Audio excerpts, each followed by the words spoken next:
Salut à tous, alors aujourd'hui je vais vous parler de mon nouveau robot, c'est celui-ci, c'est le Roborock S5 Max. Je l'ai acheté sur AliExpress à 281 euros via un entrepôt français et c'était une promotion lors du 11-11, donc la fête des célibataires où il y a des promos en Chine. Je vais également le comparer un tout petit peu avec mes deux autres robots Xiaomi. Ces deux robots sont des modèles chinois d'import, alors que celui-là c'est un modèle international. C'est pour ça que tout est écrit en anglais et les notices seront en plusieurs langues, dont le français. Ceux-là c'est des modèles chinois. Celui-là c'est le premier que j'ai acheté il y a 5 ans qui marche toujours très bien. C'est le robot de première génération Xiaomi qui est fabriqué par Roborock déjà. Et il a beau être un modèle chinois, comme on voit, il est possible de le mettre en anglais, ce qui est beaucoup plus compréhensible. Cet autre modèle est le robot Mi-Mop P de Xiaomi et certainement pas fabriqué par Roborock, bien qu'il s'inspire terriblement du même design. C'est un modèle fait pour la Chine et du coup tout est écrit en chinois. Hélas, il ne parle que en chinois. L'intérêt de celui-ci est qu'il fait du mopping, donc il est avec une serpillière humide qui se déscratche facilement pour le nettoyage et il est équipé d'un réservoir double. La partie centrale est pour la poussière. Par contre, il faut enlever le filtre pour le vider, c'est pas très pratique. Et ici, on a de part et d'autre, ici et là, deux réservoirs qui communiquent et puis une petite pompe qui s'alimente via ces contacts là qui permettent de l'utiliser en mode nettoyage humide tout en aspirant la poussière, ce qui est plutôt pas mal. Une petite évolution intéressante, c'est qu'il fournissait comme celui-là l'outil mais qui permet de se ranger à l'intérieur. C'est quand même aussi plus pratique, ça évite de perdre l'outil de nettoyage. Mais voilà, l'algorithme pour nettoyer la pièce est moins efficace sur celui-là que sur celui-là qui est beaucoup plus ancien. C'est pour ça que j'espère être comblé avec le nouveau qui pourra remplacer à terme ces deux-là que je vais revendre si ça se passe bien. Donc on enlève ces deux-là. Donc celui-ci m'a été livré, comme je le disais, en 2 jours, directement dans une boîte neutre qui renferme cette boîte colorée. Qu'est-ce qu'il y a sur la boîte? Eh bien, il a reçu des prix apparemment. Un grand bac pour l'eau, c'est pareil. On pourra lui définir des zones à ne pas nettoyer en mode humide, une puissance importante et ça c'est les éléments qui sont fournis, donc le robot, le dock de charge, une serpillière et le support de serpillière, un cordon avec une prise européenne, la notice et puis un mat, donc un support étanche pour mettre le robot, un parquet en bois par exemple. Rien de plus à ce niveau-là. Alors, celui-là c'est le modèle S5 Max, donc c'est un modèle, comme l'on l'indique, qui se situe entre le modèle S5 et le S6. Donc si vous regardez sur cette page extraite du site XiFrance, il a effectivement des caractéristiques qui sont entre les 5 et les 6 avec un bac de réserve d'eau plus grand, un capteur en plus, et puis pour le reste, bah, ça se ressemble beaucoup et le prix est intermédiaire également. Donc voilà le mat qui va permettre de poser sur un sol qui peut être fragile par rapport à l'humidité. il y a des petits autocollants à enlever sur les coins. Dans mon cas, c'est du carrelage, donc je ne vais pas l'utiliser. Il y a deux guides. D'abord, le guide de l'application. Donc cette fois-ci, ce ne sera pas l'application Xiaomi, mais l'application Roborock.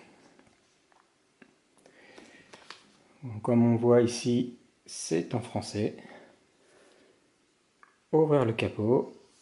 Maintenez les deux touches allumées. On verra ça tout à l'heure. Ça semble pas très compliqué. Ensuite, la notice un peu plus complète d'utilisation. Pareil, on voit qu'il y a 5 langues. On va mettre dans la version française. Voilà. Nettoyage des sols à l'intérieur.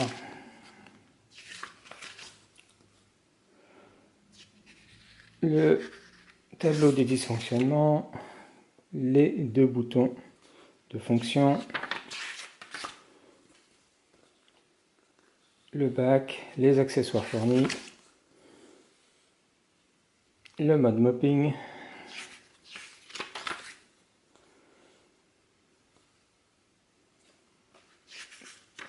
Les conseils pour positionner la borne de recharge et pour utiliser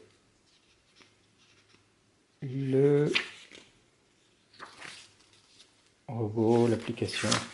Voilà.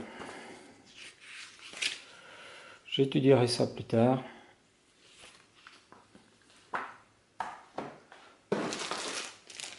On a ensuite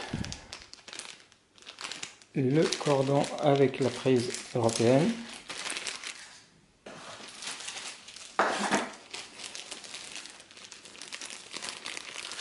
Et on a le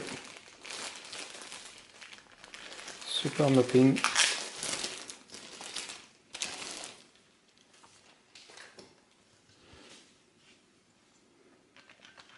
Ça permet de faire la pression. C'est des petits ressorts.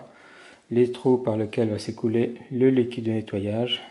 Et puis ici un aimant de certainement présence, de détection de présence. Et puis voilà la serpillière qui est du même type que celle que je viens de présenter juste avant, qui se décroche par scratch.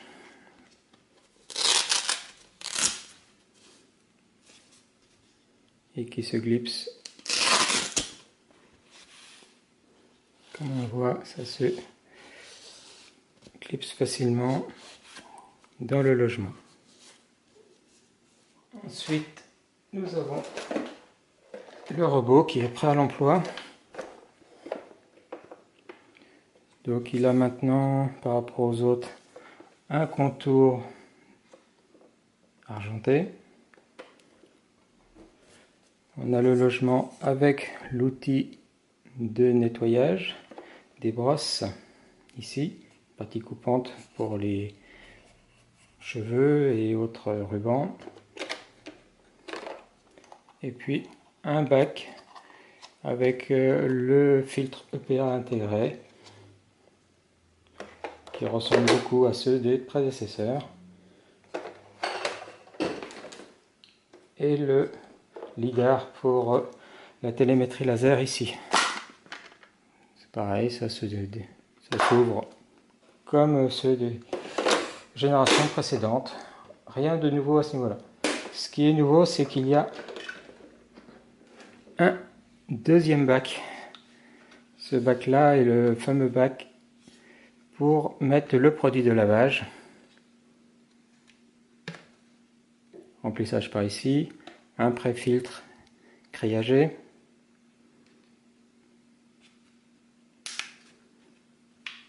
Pas de pompe, mais un tuyau pour récupérer au point bas ici. Ça veut dire que la pompe est intégrée à l'appareil. Et si on regarde le dessous de l'appareil, la brosse est maintenant entièrement en caoutchouc, c'est plus des poils en nylon. Les roues ont une bonne attitude, toujours un bon grip apparemment. Les plots de recharge sur l'avant, la roue jockey sur l'avant également. Les capteurs infrarouges pour éviter les chutes. Et puis la brosse s'enlève aussi très facilement comme ces autres modèles. 2 clips et on accède facilement à la brosse pour la nettoyer. Toujours une brosse 2 en 1, caoutchouc et poil en nylon.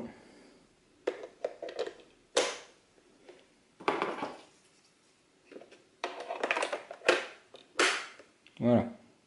Il y a une petite raclette également ici. On remarque ici également les petits trous des buses par lesquels le liquide va s'échapper pour aller dans la serpillière. Et la serpillière qui se clipse tout simplement ici. Voilà.